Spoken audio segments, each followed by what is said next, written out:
Thank you, Rachel. And we've got some questions coming in already, so that's great. And the first one here is, do you think that Donald Trump has an intuitive sense of semiotics, the way that he uses various signs in order to establish his codes, even things like his tweets are in uppercase when he wants them to stand out?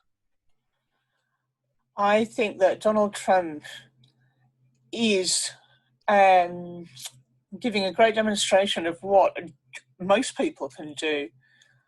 Well, you know, I started out in discourse analysis before I was in semiotics, and discourse analysis will cause you to pay absolutely minute, microscopic attention to people's talk, where you're recording pauses in units of a fifth of a second, this kind of precision. It's incredibly close inspection of live talk from just the general public.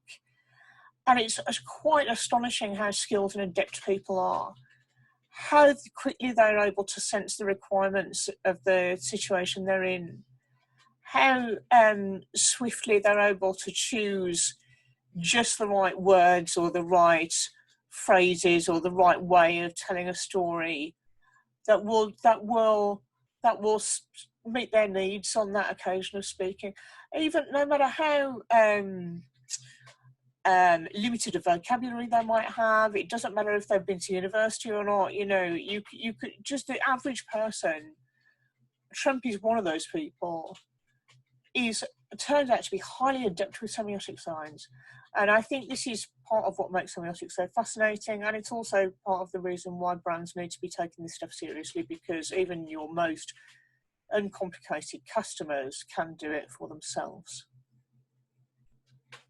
So we've got a question here. Can you show and explain one of the tools and techniques described in the book? And I'm going to maybe make that a little bit more specific. Maybe if we take the semiotic square and how Guinness fits in quite a sort of unexpected position.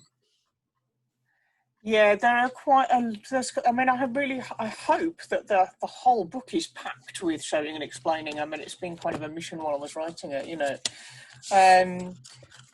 For certain, the semiotic square is a relatively easy technique to start using, and there's a lot of it in chapter 6. I'm just getting this chapter open in front of me right now in the hope that I can say something concise that's useful in the context of this discussion. What you can do with the semiotic square, page 114. Thank you. I'm looking at it now. It's a useful tool which has been proven in many business case studies, including, for example, I believe the Persil Dirt is Good campaign was the result of a semiotic square, as were various other brands, which I kind of discuss in the book. But what the semiotic square will do is equip you with a set of manoeuvres that you can do while thinking about whether there are opportunities for brands. And what it will do is set up a kind of framework for thinking, where you anticipate that the underlying hypothesis is that people want there to be a just universe. This has been quite well kind of evidenced as well in psychology. On the whole, people want to believe in a just universe. They want to believe that, you know, good people eventually prevail and bad people are punished and all of this stuff, you know. A lot of their actions are in line with that theory. I'm sure that if anybody here is an expert in behavioural economics, I'm sure they would back me up on that as well. It's probably one of the biggest cognitive biases you can find, you know. But semiotics will give you a way of tackling that stuff. It's got this underlying hypothesis that people want things to be kind of fair and just. And it's therefore, when things contradict their expectations, there's the possibility either for them to be shocked and dismayed, but there's also a problem for them to be. There's an opportunity for them to be overjoyed, really, if you can kind of reconcile to contrasting things or seem to solve a problem for them, you know. So, like a classic one is that Dove campaign for real beauty. That it has its critics, but overall, you can't argue with the commercial success of it, you know.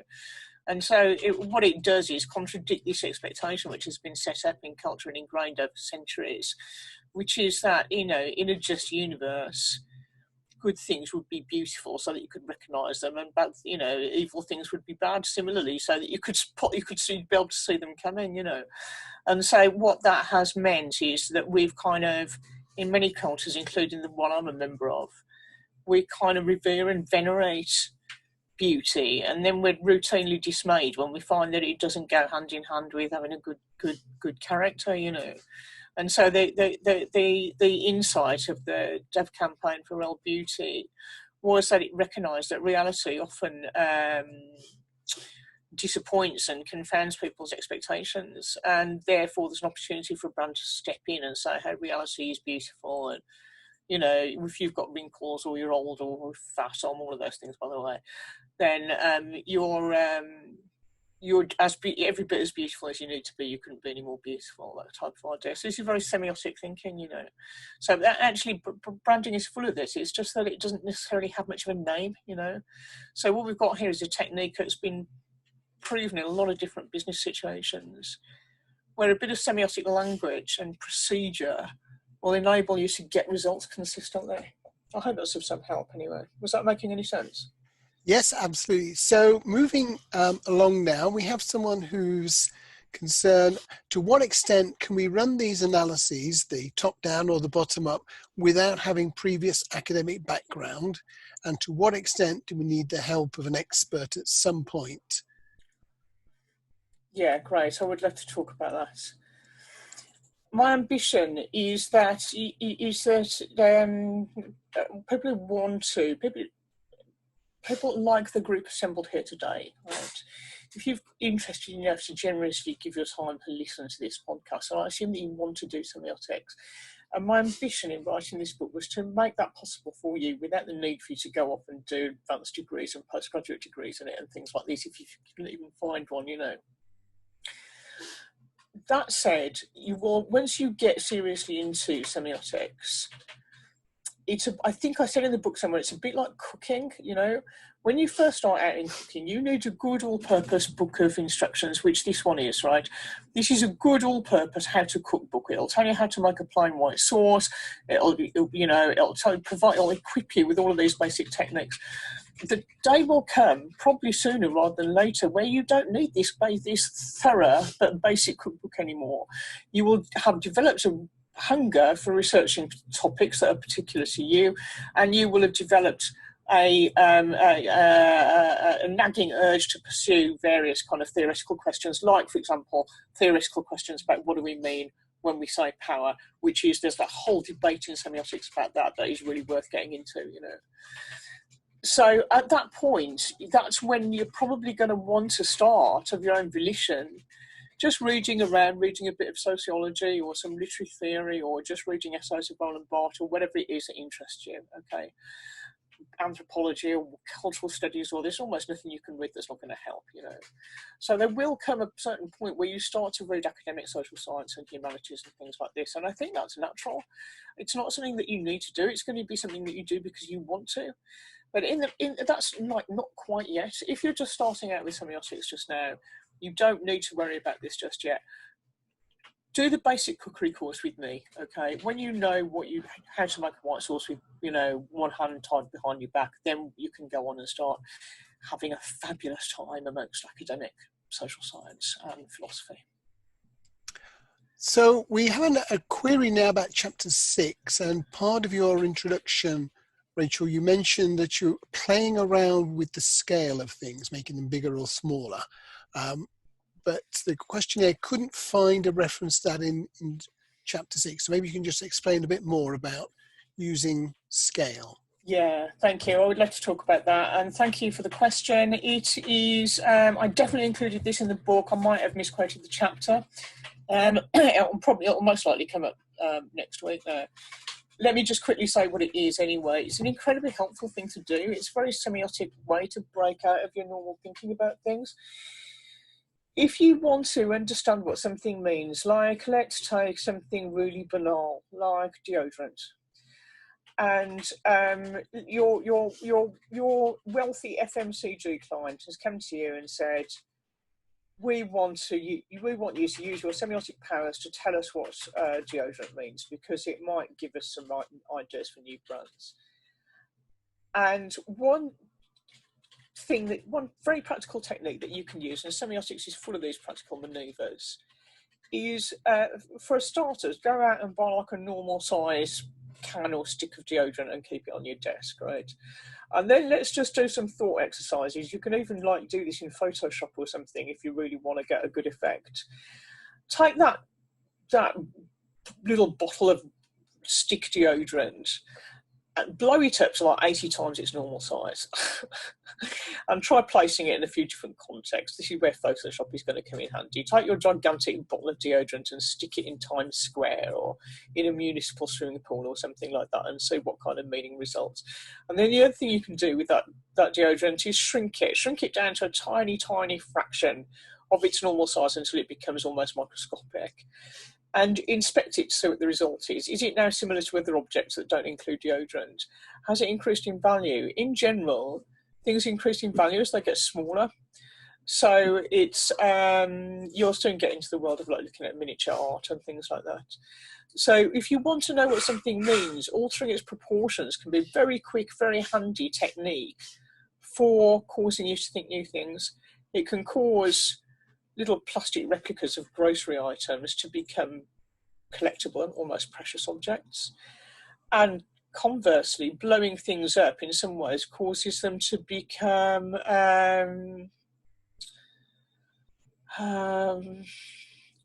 almost like imposters. So if you look at kind of pop art, there's a lot of the pop artists of the 60s, they used to love to make kind of inflatable models of everyday objects like sandwiches and hot dogs and boxes of matches and things like that and blow them up to huge, vast proportions and then place them in art galleries, and the result of that is quite shocking and preposterous. So that's what I mean by scale. It's just a technique, exactly like making a semiotic square or performing a sort of reversal with a truism. You just take whatever the thing is, make it huge, make it tiny, don't hold back, and see how the meaning of the item has changed, and you'll be surprised how often there are useful insights in there that you can share with your clients. Super. My project is to analyse photographs of retail stores that I took during the early days of COVID. That means I've already applied a filter to the photographs. How do I step away from my own view to do an objective analysis? Yeah, that's a really nice question. Let me think about this carefully while I'm responding. This is a really interesting and philosophical question. Thank you. This is great thinking. Right, so yes, you're absolutely right that photography has interpretation baked right into it. And in a sense, photography is a form of writing. And once we've agreed upon that, then we're going to get into a really interesting discussion about what's the relationship between language and thought. So you're asking some deep and powerful philosophical questions here, but let me try to simplify it to get you the practical answer that you need. Yes, when you were out taking photographs, you had in mind a purpose. Also, you were in a particular location that you selected for reasons that at this time are unknown. And also, you must have had a sense that there was something important about to happen, otherwise you wouldn't have been out taking these pictures, right? And you also would have made decisions about what kinds of things it was you were permitted to photograph, you know. Maybe you've got people in shot, but not too closely, you know, so as to protect their identities, or maybe you restricted yourself to photographing commercial premises, or, you know, all this type of stuff. So a lot of interpretive activity has already gone on when you were the photographer and therefore in effect somebody else. I think it is possible to, if you've allowed a bit of time to elapse since you took the pictures, which it sounds like you have, I think it is possible to step back and inspect your own work, and as long as you're not too heavily emotionally invested in it.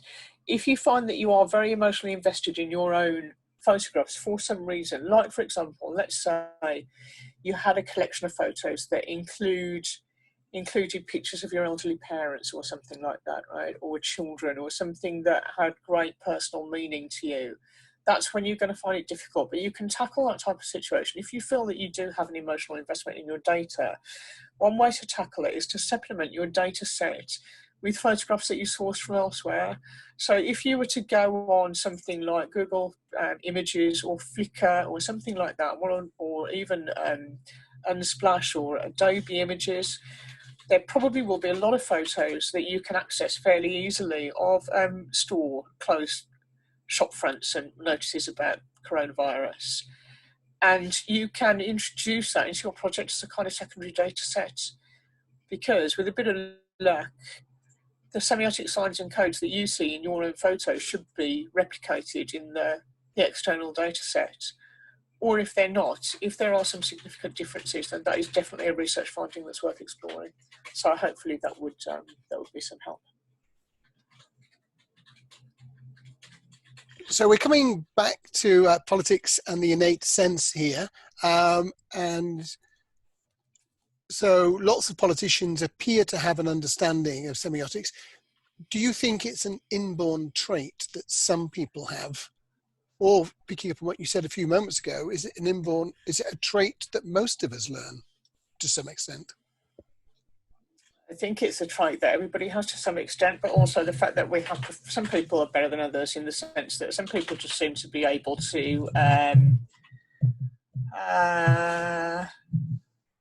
they seem particularly good at making themselves aware of what other people are going to find agreeable. I think the word for this is charismatic, or something like that, or emotionally intelligent, Some people are super good at paying attention to the messages they get from others, where those others are telling them what they want to hear.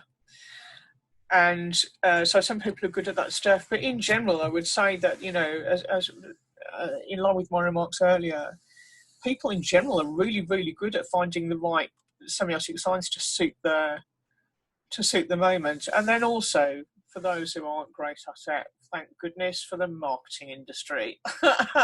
Thank goodness for marketers. Always here, aren't we? Always ready to step in, solve everybody's problems by creating lots of persuasive yet conflicting messages for completing businesses.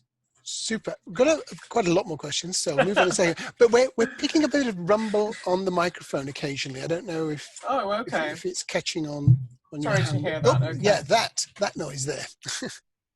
Very specifically. So we've got 2 or 3 questions which I'm going to combine together in the issue of trade. Can one sign be part of 2 codes? Can one message use more than 1 code? Can there be more than 1 code inherent in something?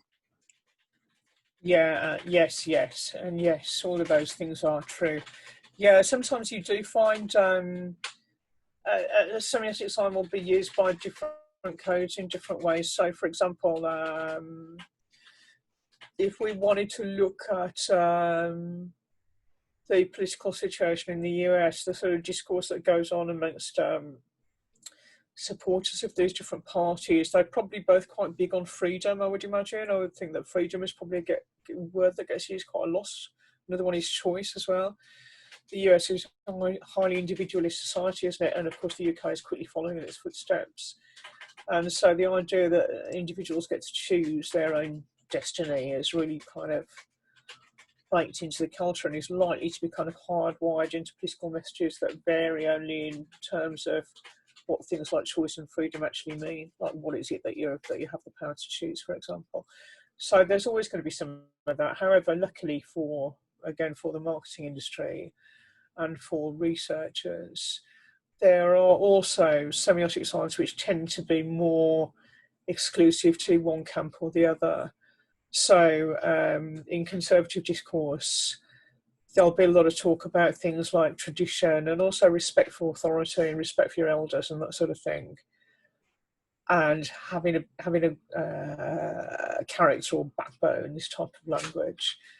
On the more progressive side, along with talk about change, there'll be more talk about feelings, authenticity, the importance of being sincere, and that type of stuff. So it is partly why semiotics is an interesting thing to keep studying, because it's complex, Yes, in general, you'll find that where you're looking at something as big as competing political discourses, there could be a handful of codes in play, but some of them you'll notice are favoured more by one side than the other. And there'll be some semiotic signs that are shared, but also there'll be enough that are different that you can usefully detect where the patterns are. So jumping quite a long way sideways now, any suggestions or thoughts about how to investigate the transference of ideas and values or codes even from one culture to another culture? Yeah, I think it's really so interesting. Let me see what I want to say about that.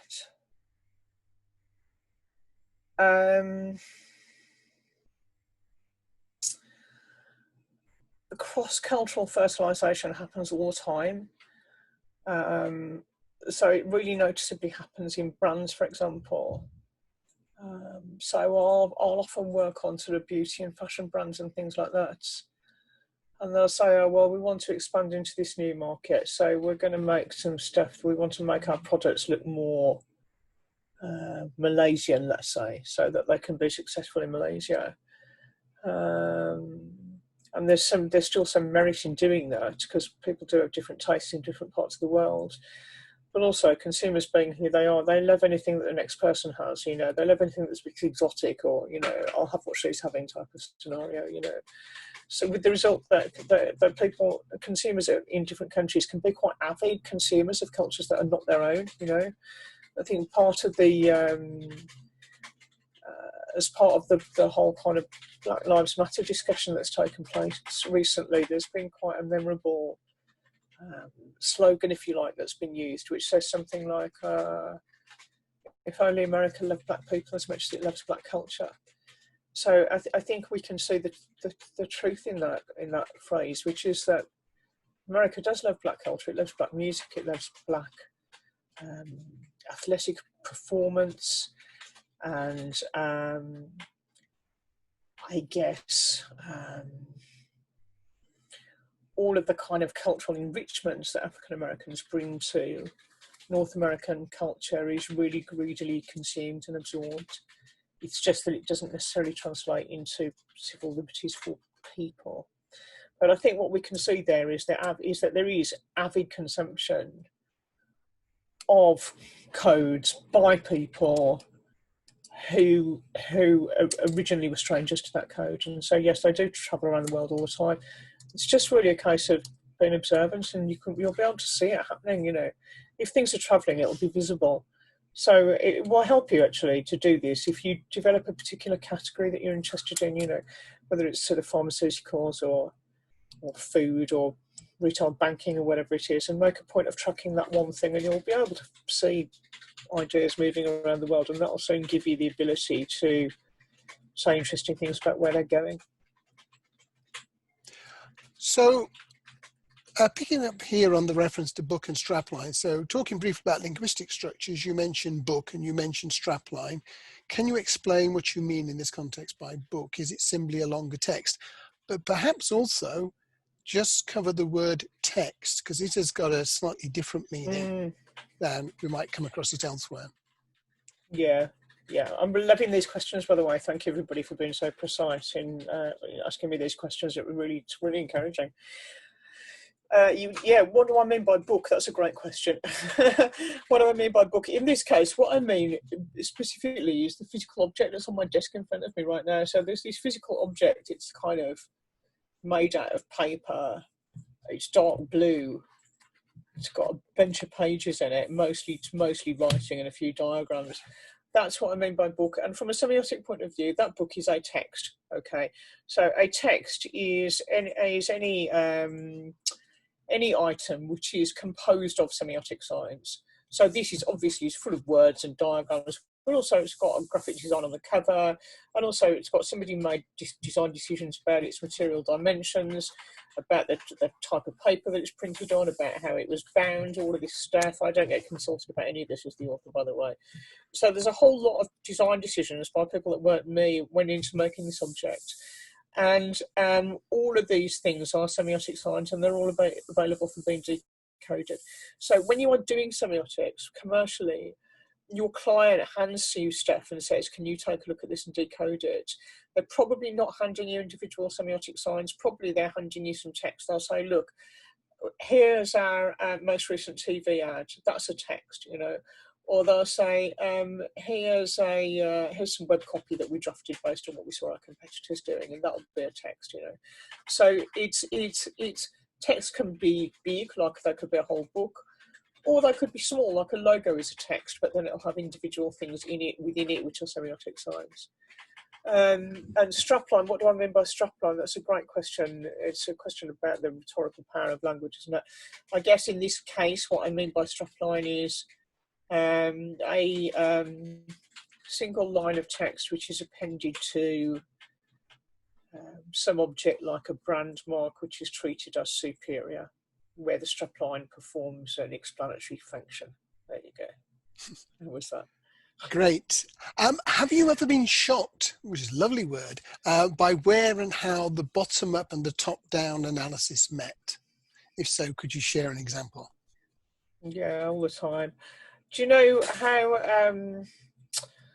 if you talk to people, we've probably got people listening who are like really into ethnography. You know how if you talk to people who spent their whole careers doing ethnography, they can tell you some really hair-raising things, you know. I'm just going to tell you a story real quick, okay, about that I think will perhaps exemplify bottom-up and top-down type of stuff, and I'm going to do my best to anonymise this story, all right? So I was in a country that's not the UK, and how shall I put this? And I was researching, let's say that I was researching sherry, okay, which is not very much, certainly not much consumed in the UK, and is kind of a relic of an older historical era, you know. It's the sort of thing that people used to have a glass of sherry before dinner in the 1930s, you know. So let's imagine that I was researching sherry, and I was in a country that has some, where there's been quite a substantial British cultural influence over the years. And I was with this guy, this consumer, doing some research, and we went out shopping in the morning, and he enjoyed taking me to some quite high-end grocery stores and things like that near where he lived, and was quite keen to show off how cosmopolitan he was and how well informed he was. Knowledgeably taught me through all these premium brands and dropped all sorts of semiotic signs about his cosmopolitan life into the conversation. Okay, he was doing a very good job of making a good impression, you know. And then we had lunch together at quite an expensive restaurant that he picked, which I paid for. And then the next part of the day was that I was going to go to his place. We were going to go and have a glass of sherry at his house, you know, nothing unusual there, right? I mean, ethnography, in-home interviewing, this sort of stuff goes on in market research all the time, you know. So he was a bit cagey, and I kind of had to point out, look, we did, you know, you had quite a large incentive, and you didn't know in advance that doing an in-home interview was part of the deal. So he eventually conceded, I suppose, because we'd spent the morning together and he felt comfortable with me, you know. And we went to his house, and the scene that I witnessed there was like something out of a movie by Alfred Hitchcock. It was a scary situation. Let's just say that there was somebody dying in that house, and the house itself was completely out of control, and it struck me as quite a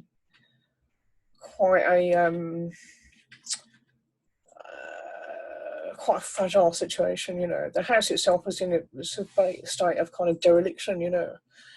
And so I'm there with my market research hat on, you know, with this guy who I spent half the day with. It's perfectly genial. And he was clearly embarrassed by the sort of scenes that he was exposing me to.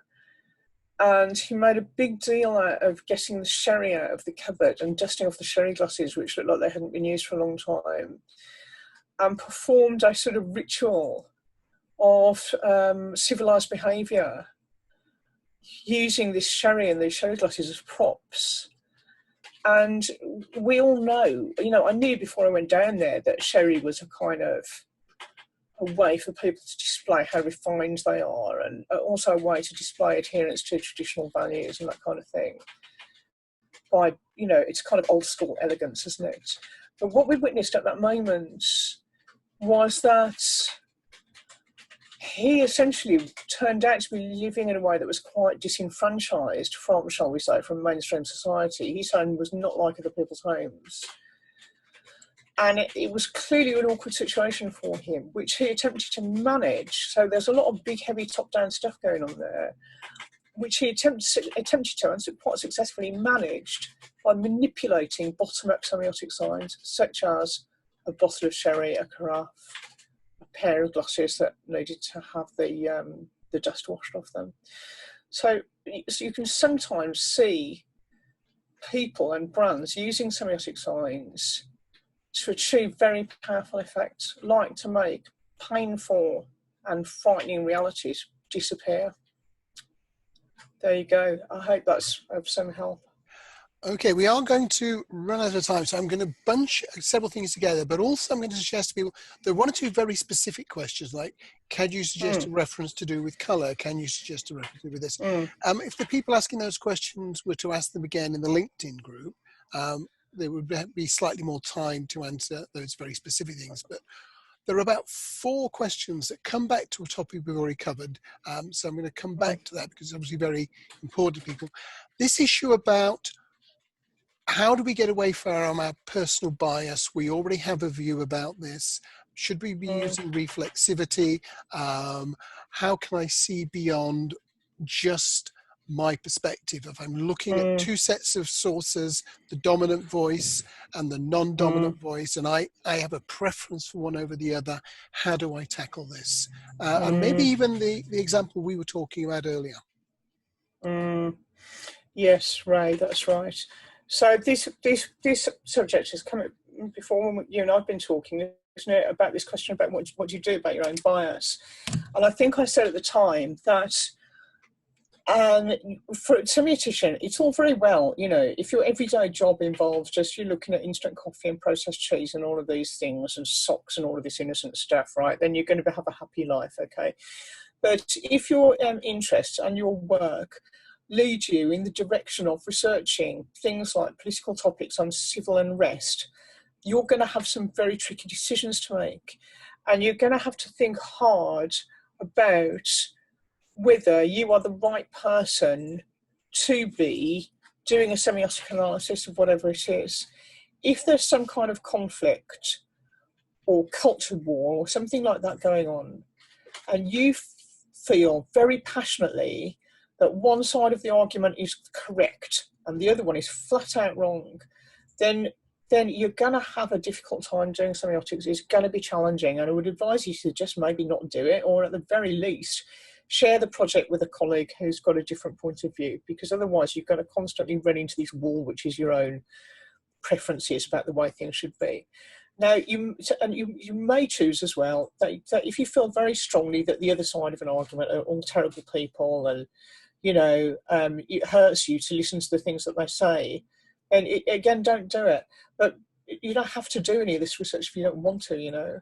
But what I will say is that for some of us are born researchers, you know, and for some people, we may feel that the disciplined effort to control our own emotional reactions long enough to listen to what other people are saying, in the full knowledge that those people are going to say things which you think are abhorrent or unforgivable, right? If you can swallow your reaction enough, then it makes extraordinary research possible. So one of the things that I was discussing with Ray quite recently, which he's referencing here, is it was a monumental piece of research done that was published in 1986 by a guy called Robert J. Lifton. Okay, Lifton wrote quite a handful of monumental books, right? I'm just going to talk about just one of them today, all right?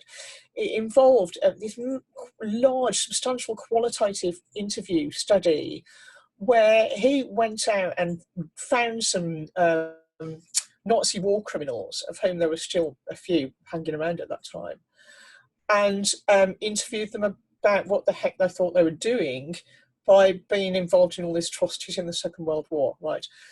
Just on top of that, just to make it extra difficult as a project, he specifically wanted to interview Nazis who were medically trained. He wanted to know how it was possible for somebody to go to medical school, take the Hippocratic Oath, which you would think is the hallmark of being a good person, and then commit all these atrocities. Okay, he wanted to know how that was possible. So if you think about it from the point of view of setting up a market research study, it's almost impossibly difficult population to reach. You know, those people are hiding, they don't want to be interviewed, they've got no reason for wanting to talk about those terrible things they did, you know.